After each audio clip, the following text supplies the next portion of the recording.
ನಮಸ್ಕಾರ ವೀಕ್ಷಕರೇ, ಶುಭೋದಯ. ತಮ್ಮೆಲ್ಲರಿಗೂ ನಿಮ್ಮ ನೆಚ್ಚಿನ ಅಚ್ಚುಮೆಚ್ಚಿನ ಶ್ರೀ ವಿನಾಯಕ ಜ್ಯುವೆಲರಿ ಮತ್ತು ಸಿಲ್ಕ್ ಸಾರಿ ಸರ್ಪಿಸುವ ಬೃಹತ್ ಬ್ರಹ್ಮಾಂಡ ಕಾರ್ಯಕ್ರಮಕ್ಕೆ ಪ್ರೀತಿಯ ಆತ್ಮೀಯ ಸ್ವಾಗತ, ಸುಸ್ವಾಗತ. ನಿಮ್ಮ ಮನಸ್ಸನ್ನ ವಶಪಡಿಸ್ಕೊಂಡ್ರೆ ಇಡೀ ಲೋಕವನ್ನೇ, ಇಡೀ ಜಗತ್ತನ್ನೇ ವಶಪಡಿಸ್ಕೊಂಡಂತೆ ಅಂತ ಮಹನೀಯರೊಬ್ರು ಹೇಳ್ತಾರೆ. ಆದ್ರೆ ಅದು ಎಷ್ಟು ಕಷ್ಟ ಸಾಧ್ಯ ಅಲ್ವೇ? ಅದಕ್ಕೆ ಒಂದೇ ಮಾರ್ಗ, ಅದು ದೈವ ಮಾರ್ಗ. ದೇವರ ಭಕ್ತಿಯಿಂದ ನಮ್ಮ ಮನಸ್ಸನ್ನ ನಾವು ಗೆಲ್ಲಬಹುದು ಅಂತ ಹೇಳ್ತಾ ಗುರೂಜಿಯವರನ್ನ ಕಾರ್ಯಕ್ರಮಕ್ಕೆ ಸ್ವಾಗತಿಸೋಣ ಬನ್ನಿ.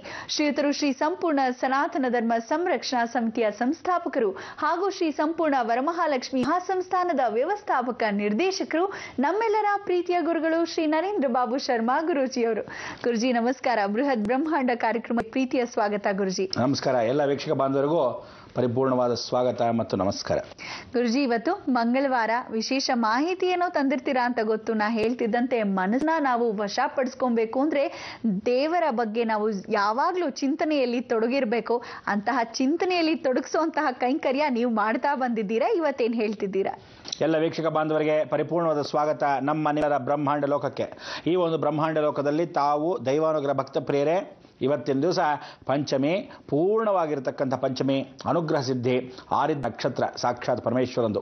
ಇಂಥ ಒಂದು ಪರಮೇಶ್ವರ ನಕ್ಷತ್ರ ಬಂದಾಗ ಜ್ಞಾಪಿಸಬೇಕಾದ ಧರ್ಮ ನಮ್ಮದು. ಎಲ್ಲ ವೀಕ್ಷಕರ ಬಾಂಧವರೇ, ತಾವೆಲ್ಲ ಇವತ್ತಿನ ದಿವಸ ಏನು ನಮಸ್ಕಾರ ಮಾಡ್ಕೊತೀರಾ, ಇವತ್ತೇ ಸ್ವತಃ ನಮಸ್ಕಾರ ಮಾಡ್ಕೊಂಬಿಡಿ. ತದನಂತರ ಪೌರ್ಣಮಿ, ಪೂರ್ಣಚಂದ್ರ ಇದ್ದ ಹಾಗೆ ದೀಪಾವಳಿ ನಂತರ, ಅನುಗ್ರಹವಾಗಿ ಅಮಾಸ್ಯೆ ನಂತರ ಮಾಡ್ಕೊಳ್ತಕ್ಕಂಥ ಎಲ್ಲರೂ ಈಡೇರಿಸ್ತಕ್ಕಂಥ ಅವಕಾಶ ಏನು, ಸದಾವಕಾಶಗಳನ್ನು ಎಲ್ಲರೂ ನಾವು ನೀವೆಲ್ಲ ಕರ್ಮವನ್ನು ಕಳ್ಕೊಳ್ಳೋ ಅವಕಾಶ. ಇಂಥ ಕರ್ಮವನ್ನು ಕಳ್ಕೊಳ್ಳೋ ಅವಕಾಶ ಇದೇ ವಿಶೇಷವಾಗಿರ್ತಕ್ಕಂಥ ಶಿವರಾತ್ರಿ ಎಂದು. ಶಿವರಾತ್ರಿಗೆ ಏನು ವಿಶೇಷತೆ, ಆ ವಿಶೇಷದಲ್ಲಿ ಏನು ಪಾಲ್ಗೊಳ್ಬೇಕು, ತಾವೆಲ್ಲ ಏನೇನು ಮಾಡಬೇಕು ಅಂತೆಲ್ಲ ಹೇಳಿದ್ದೀನಿ. ತಾವೆಲ್ಲ ಇನ್ನಷ್ಟು ವಿಚಾರಗಳನ್ನು, ಮತ್ತಷ್ಟು ಮಗದಷ್ಟು ವಿಚಾರಗಳನ್ನು ತಿಳ್ಕೊಂಡು ಆ ಮಹಾ ಸಂಭ್ರಮದಲ್ಲಿ ಪಾಲ್ಗೊಳ್ಳೆ ಇನ್ನೇನು ಕೊನೆಯ ಕೂಗು ಕರೀತಕ್ಕಂಥ ಅವಕಾಶಗಳು ಸಾಕಷ್ಟು ಕಮ್ಮಿಯಾಗಿರ್ತಕ್ಕಂಥ ಅವಕಾಶ. ಬೇಗ ಬೇಗ ಬರ್ತಕ್ಕಂಥದ್ದು ಶ್ರೀ ಸಂಪರ್ಮಾಲಕ್ಷ್ಮಿ ಮಹಾಸಂಸ್ಥಾನದಲ್ಲಿ ಆ ವಿಚಾರಗಳನ್ನೆಲ್ಲ ತಿಳ್ಕೊಳ್ಳೋದು, ತದನಂತರ ಮುಂದುವರಿತಕ್ಕಂಥ ಅವಕಾಶ. ಇದಾದ ಮೇಲೆ ಬೇಗ ಬೇಗ ಬರ್ತಕ್ಕಂಥ ಅವಕಾಶದಲ್ಲಿ ಒಂದು ದೋಣಿ ಹೊರಟ್ರೆ ಸಾಕು, ದೋಣಿಯಲ್ಲಿ ಕೂತ್ಕೊಳ್ಳೋ ಅವಕಾಶ ಎಷ್ಟು ಜನಕ್ಕೆ. ಈ ಕೂಗು ಎಲ್ಲ ಧರ್ಮದವ್ರಿಗೂ, ಎಲ್ಲ ವಿಶೇಷವಾಗಿರ್ತಕ್ಕಂಥ ಜಾತಿ ವರ್ಗದವ್ರಿಗೂ, ಎಲ್ಲ ಜನಾಂಗಕ್ಕೂ, ಎಲ್ಲ ರಾಜ್ಯಕ್ಕೂ, ಎಲ್ಲ ದೇಶದಾದ್ಯಂತ ಇರತಕ್ಕಂಥ ಜನಾಂಗದಲ್ಲಿ ಈ ಪ್ರಪಂಚಾದ್ಯಂತ ಹೋಗತಕ್ಕಂಥ ಆಗತಕ್ಕಂಥ ಅನಾಹುತಗಳಿಗೆ ಕಾರಣವಾಗಿರ್ತಕ್ಕಂಥ ಪ್ರಕೃತಿಯ ಲಯವೇ ಆ ನಿರಾಕಾರ ಪರಬ್ರಹ್ಮ ಸ್ವರೂಪನ ಒಂದು ಉಗ್ರ ಸ್ವರೂಪ. ಇದೇ ಶಿವರಾತ್ರಿ ಎಂದು 1180 ವರ್ಷಕ್ಕೊಮ್ಮೆ ಸಾಕ್ಷಾತ್ ಮಹೇಶ್ವರನ ಜೊತೆಗೆ ಶನಿ ಜಯಂತಿ. ಅಂದೇ ಚಂದ್ರ ಸೌಮಾನವಾಗಿರತಕ್ಕಂಥ ಮಹಾಶಿವರಾತ್ರಿ. ಎರಡನೇದು ಮಾಸ ಶಿವರಾತ್ರಿಯು ಅಂದೇ, ವಿಶೇಷವಾಗಿ ಮಹಾಪ್ರದೋಷವು ಅಂದೇ, ಅಂಥವಕ್ಕೆ ಚತುರ್ದಶಿಯೂ ಅಂದೇ, ಶ್ರವಣ ನಕ್ಷತ್ರವೂ ಅಂದೇ. ಎಲ್ಲವೂ ವಿಶೇಷಗಳು ಸೇರಿರತಕ್ಕಂಥ ಏಕೈಕ ದಿನ. ಆ ದಿನವೇ ಸಾಕ್ಷಾತ್ ಮನೋ ಅನುಗ್ರಹತೆ ಸಿದ್ಧಿ, ಗುರುವಾರದಂದು ಸರ್ವ ಕಾರ್ಯ ಸಿದ್ಧಿಯನ್ನು ಹೊಂದಿರತಕ್ಕಂಥ ಆ ಶಿವರಾತ್ರಿ.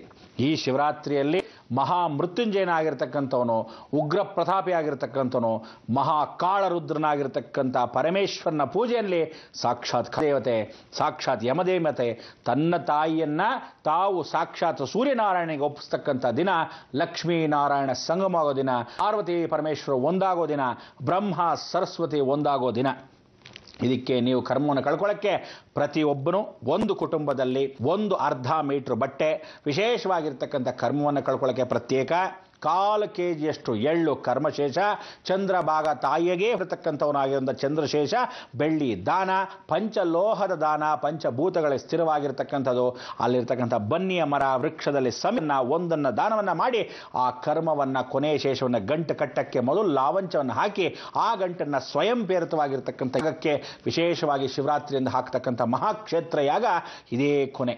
ಇದಾದ ಮೇಲೆ ಯಾರಿಗೂ ಯಾವ ಕಾಲಕ್ಕೂ ಕರೆಯೋದು ಆಗಲಿ, ಬದುಕೊಳ್ಳೋ ಅವಕಾಶ ಮಾಡಿಕೊಡೋದಾಗಲಿ, ಈ ಒಂದು 1180 ಋಷಿ ಮುನಿಗಳು ಏನು ಹೇಳಿದ್ದಾರೆ ಆ ವಾಕ್ಯವನ್ನು ಜಗತ್ಪಾಲಕ ಕೃಪಾಕಟಾಕ್ಷದಿಂದ ತಮ್ಮೆಲ್ಲರಿಗೂ ಹೇಳ್ತಕ್ಕಂಥ ಆಧಾರದ ಸ್ತಂಭವೇ ಪಂಚಮಿ ದಿನ. ಈ ಪಂಚಮಿಯಲ್ಲಿ ವಿಶೇಷ ಅಂದರೆ ನಾಳೆ ತಲಕಾಡು ರಥೋತ್ಸವ, ಸಾಕ್ಷಾತ್ ಸೋಮನಾಥೇಶ್ವರ ಅವನ ರಥೋತ್ಸವ. ಎರಡನೇ ಭಾಗ ಸೌಂದರ್ಯವಾಗಿರ್ತಕ್ಕಂಥ ಜಗನ್ಮಾತೆ, ಆ ಸೌಂದರ್ಯ ತ್ರಿಪುರ ಸುಂದರಿ. ಅದಕ್ಕೆ ಬಾಲ ತ್ರಿಪುರ ಸುಂದರಿ ಅಂತೀವಿ, ತ್ರಿಪುರ ಸುಂದರಿ ಅಂತೀವಿ. ಬಾಲ ತ್ರಿಪುರ ಸುಂದರಿ ಜೊತೆಗೆ ನಾವು ನೋಡ್ತಕ್ಕಂಥ ರಾಜರಾಜೇಶ್ವರಿ ಅಂತೀವಿ, ತಾಯಿ ಭುವನೇಶ್ವರಿ ಅಂತೀವಿ ಅಂತ ಎಲ್ಲ ರೀತಿಯಾದ ನಾಮಕರಣದಲ್ಲಿ ಹುಟ್ಟಿರ್ತಕ್ಕಂಥ ಜಗನ್ಮಾತೆಗೆ ಒಂದು ವಿಶೇಷವಾಗಿರ್ತಕ್ಕಂಥ ನಾಮಾಂಕಿತ ಜಗತ್ ಸೃಷ್ಟಿಯ ಮೂಲ ಅಂತ ಕರಿತೀವಿ. ಇವತ್ತೇ ಆ ಸೃಷ್ಟಿಯ ಮೂಲ ಓಂಕಾರ ಇದ್ದು ಅಂತ. ಅದಕ್ಕೆ ಏಕಾಕ್ಷಂ ಬ್ರಹ್ಮ. ನೀವು ಇವತ್ತಿನ ದಿವಸ ಎಲ್ಲರೂ ಓಂ ಓಂ ಓಂ ನೋಡಿ, ಆ ಓಂಕಾರನಾದ ಒಳಭಾಗದಿಂದ ಅಂತರಾಳದಿಂದ ಹೊರಗಡೆ ಬರತಕ್ಕಂಥ ಓಂಕಾರನಾದ ಎಲ್ಲರೂ ಹೊಮ್ಮಿಚಿಂಬಬೇಕು. ಇಂಥ ಒಂದು ವೈಶಿಷ್ಟ್ಯತೆ ನಾವು ನೀವು ಎಲ್ಲರೂ ಸೇರಿ ಹೊಂದ್ಕೋಬೇಕಾದ ದಿನ. ತದನಂತರ ಇವತ್ತಿನ ದಿವಸಕ್ಕೆ ನಾವು ನೀವೆಲ್ಲ ಪರಿಪೂರ್ಣವಾಗಿ ಪ್ರಾರ್ಥನೆ ಮಾಡ್ಕೊಳ್ಳೋ ದಿನ.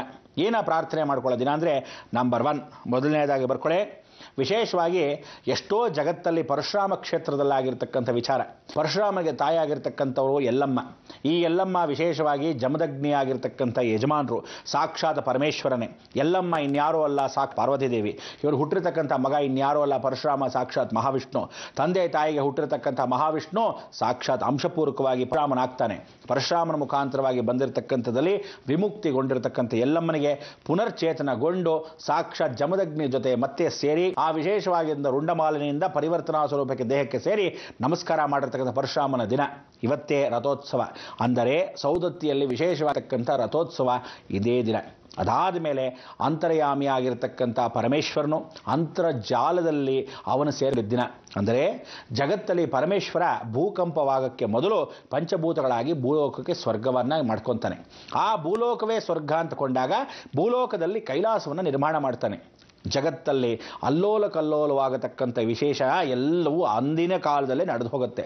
ಆ ಪಂಚಭೂತನ ಕಾಪಾಡ್ತಕ್ಕಂಥ ಭೂತ ಪ್ರೇತ ಪಿಶಾಚ ನಿಕಟನೇಯಾವೆ ಅಂತ ಆವರಿಸ್ಕೊಂಡಿರ್ತಕ್ಕಂಥ ಬ್ರಹ್ಮಮಂಡಲ.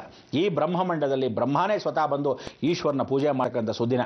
ಅದಕ್ಕೆ ಇವತ್ತಿಗೂ ಬ್ರಹ್ಮಸ್ವರೂಪದಲ್ಲಿ ಸಾಕ್ಷಾತ್ ರಥೋತ್ಸವ ಜೊತೆಗೆ ಜಾತ್ರೆ ನಡೆಯೋದು ಜೇವರ್ಗಿಯಲ್ಲಿ. ಜೇವರ್ಗಿ ಅಂತಕ್ಕಂಥದ್ದು ಉತ್ತರ ಭಾರತದ ವಿಶೇಷ, ಉತ್ತರ ಕಾಂಡದ ವಿಶೇಷ, ಉತ್ತರ ಕರ್ನಾಟಕದ ವಿಶೇಷ. ಅಂದರೆ ಉತ್ತರದಲ್ಲಿ ನಡೀತಕ್ಕಂಥ ಉತ್ತರ ಭಾರತದಲ್ಲಿ ಸಾಕ್ಷಾತ್ ಕೈಲಾಸ. ಅದೇ ಜೇವರ್ಗಿ ಅಂತಕ್ಕಂಥದ್ದು ನಮ್ಮ ಉತ್ತರ ಕರ್ನಾಟಕ. ಅಲ್ಲಿ ಬ್ರಹ್ಮಸ್ವರೂಪದಲ್ಲಿ ಕೂತಿರ್ತಕ್ಕಂಥದ್ದು ಮಧ್ಯವರ್ತಕ. ಅಂದರೆ ಬ್ರಹ್ಮನ ದೇವಸ್ಥಾನ ಭೂತೋಷ್ಯತೆ ಅಂತ ಮಧ್ಯಬಿಂದು. ಅಂದರೆ ಪುಷ್ಕರದಲ್ಲಿ ಒಂದಿದೆ, ಎರಡನೇದು ಕೊಡುಮುಡಿಯಲ್ಲಿದೆ. ಈ ಬ್ರಹ್ಮ ಸ್ವತಃ ಪೂಜೆ ಪುನಸ್ಕಾರವನ್ನು ಮಾಡಿರ್ತಕ್ಕಂಥ ಪರಮೇಶ್ವರನಿಗೆ ಆ ಪೂಜಾ ವಿಧಾನವೇ ಹೇಗೆ ಎತ್ತ ಅನ್ನೋದು ಜವರ್ಗಿಯಲ್ಲಿ ಇವತ್ತು ರಥೋತ್ಸವದ ಸಮೇತ ಜಾತ್ರೆ. ಎಂಥ ಒಂದು ಸುದಿನ. ಇಂಥ ಎಲ್ಲ ಸುದಿನಕ್ಕೆ ತಾವೆಲ್ಲರಿಗೂ ಸ್ವಾಗತ ಸುಸ್ವಾಗತ ಮತ್ತೆ ಮಗದೊಂಬೆ. ಈ ವೈಶಿಷ್ಟ್ಯತೆ ನಾವು ಆ ಕರ್ಮವನ್ನು ಕಳ್ಕೊಳ್ಳೋದು ಮರಿಬೇಡಿ. ಪ್ರತಿಯೊಬ್ಬರು ಪ್ರತ್ಯೇಕವಾಗಿ ಯಾರ್ಯಾರು ಅವರ ಕುಟುಂಬ ಸಮೇತರಾಗಿ ಬಂದು ಶ್ರೀ ಸಂಪೂರ್ಣ ವರಮಹಾಲಕ್ಷ್ಮಿ ಮಹಾಸಂಸ್ಥಾನಕ್ಕೆ ಬಂದಾಗ ನಾವು ನೀವು ಆ ವಿಚಾರಗಳನ್ನು ಅಲ್ಲೇ ತಿಳಿಸ್ತೀನಿ. ಅದೇ ಕೊನೆ. ಅದಕ್ಕೋಸ್ಕರ ಇವತ್ತು ಆ ಮಂಗಳವನ್ನು ಹಾಡೋ ಸಮಯ ಬಂದ್ಬಿಡ್ತು. ಪ್ರತಿದಿನ ಪ್ರತಿಕ್ಷಣ ಒಂದೊಂದು ಸಮಯಕ್ಕೆ ನಿಮಗೆ ಹೇಳ್ತಾ ಬರ್ತಾ ಹೋಗ್ತೀನಿ. ಒಂದೊಂದು ದಿವಸ ಜ್ಞಾಪಿಸ್ಬೋದು, ಎರಡನೇ ದಿವಸ ಜ್ಞಾಪಿಸ್ಬೋದು, ಅಥವಾ ಒಂದು ವಾರಕ್ಕೊಂದ್ಸಲ ಜ್ಞಾಪಿಸ್ಬೋದು, ಶಿವರಾತ್ರಿಯಲ್ಲಿ ಜ್ಞಾಪಿಸ್ಬೋದು, ಆರಿದ್ರ ನಕ್ಷತ್ರ ಜ್ಞಾಪಿಸ್ಬೋದು, ಪ್ರದೋಷ ಜ್ಞಾಪಿಸ್ಬೋದು. ಆದರೆ ಪ್ರತಿಯೊಬ್ಬನು ನಿಮ್ಮ ನಿಮ್ಮ ಊರಲ್ಲಿ, ನಿಮ್ಮ ನಿಮ್ಮ ರಾಜ್ಯದಲ್ಲಿ, ನಿಮ್ಮ ನಿಮ್ಮ ನೆಂಟರಿಗೆ, ನಿಮ್ಮ ನಿಮ್ಮ ಸುಖ ಬಾಂಧವರಿಗೆ, ಎಲ್ಲ ಬಂಧು ಬಳಗಗಳಿಗೆ ಇರ್ತಕ್ಕಂಥ ವಿದೇಶದಲ್ಲಿ ಪ್ರತಿಯೊಬ್ಬನಿಗೂ, ಈ ಪ್ರಪಂಚದ ಮೇಲೆ ಜೀವಂತವಾಗಿ ಬದುಕಿರ್ತಕ್ಕಂಥ ಪ್ರತಿಯೊಬ್ಬನಿಗೂ ಕೊನೆಯ ದೋಣಿ ಅವನೇ ತೋಣಿಯಪ್ಪನ್. ಅದಕ್ಕೆ ಆ ದೋಣಿಯಪ್ಪನ್ ಎಲ್ಲಿರ್ತಕ್ಕಂಥದ್ದು ನಾವು ನೋಡಿರ್ತಕ್ಕಂಥದ್ದು ಶೀರ್ಗಾಳಿ. ಶೀರ್ಗಾಳಿ ವೈದ್ಯನಾಥನ್ ಅಂತ ಕೇಳಿದ್ದೀರಾ, ಶೀರ್ಗಾಳಿ ಗೋವಿಂದರಾಜು ಅಂತ ಕೇಳಿದ್ದೀರಾ. ಬಹಳ ವಿಶೇಷತೆ. ನಿಮಗೆ ಹೇಳ್ತಿದ್ದೆ, ಪೂಲ್ಲಿ ನೋಡ್ತಕ್ಕಂಥ ಸಾಕ್ಷಾತ್ ಚಟ್ಟನಾದರ್. ಆ ಚಟ್ಟನಾದರ್ ವಿಚಾರ ಇವತ್ತು ತಿಳಿಸ್ಬೇಕು ನಾನು. ಯಾಕೆ ಅಂದರೆ ಆ ಕರ್ಮವನ್ನು ಶೇಷವನ್ನು ಆ ದೋಣಿಯಪ್ಪನ್ ಅಂದರೆ ತಾಯಿ ಇಬ್ಬರು ಒಂದು ಬೋಟನ್ನು ತರ್ತಾರಂತೆ. ಆ ಬೋಟನ್ನು ತರೋರೇ ಸಾಕ್ಷಾತ್ ಪಾರ್ವತಿ ಪರಮೇಶ್ವರರು. ಆ ಬೋಟಲ್ಲಿ ನಾವು ಹತ್ಕೋಬೇಕು, ನಾನೇ ನಾವಿಕ. ಆ ನಾವಿಕ ಹೋಗ್ತಾ ಇದ್ದ ಸಮಯದಲ್ಲಿ ಆ ಅಡ್ಡದಾಗ ಬೋಟದಲ್ಲಿ ರಾಮಕೃಷ್ಣ ಪರಮಹಂಸರು ಹೇಳಿದಾಗೆ, ಬನ್ನಿ ಹತ್ತೋ ಹಾಗಿದ್ರೆ ಹತ್ತೇ, ಹೋಗ್ತಾ ಇದ್ದೀವಿ ಮೋಕ್ಷದತ್ತಕ್ಕೆ ಅಂತ. ಕಾಪಾಡತಕ್ಕಂಥ ದೈವ ಧನುಷ್ರ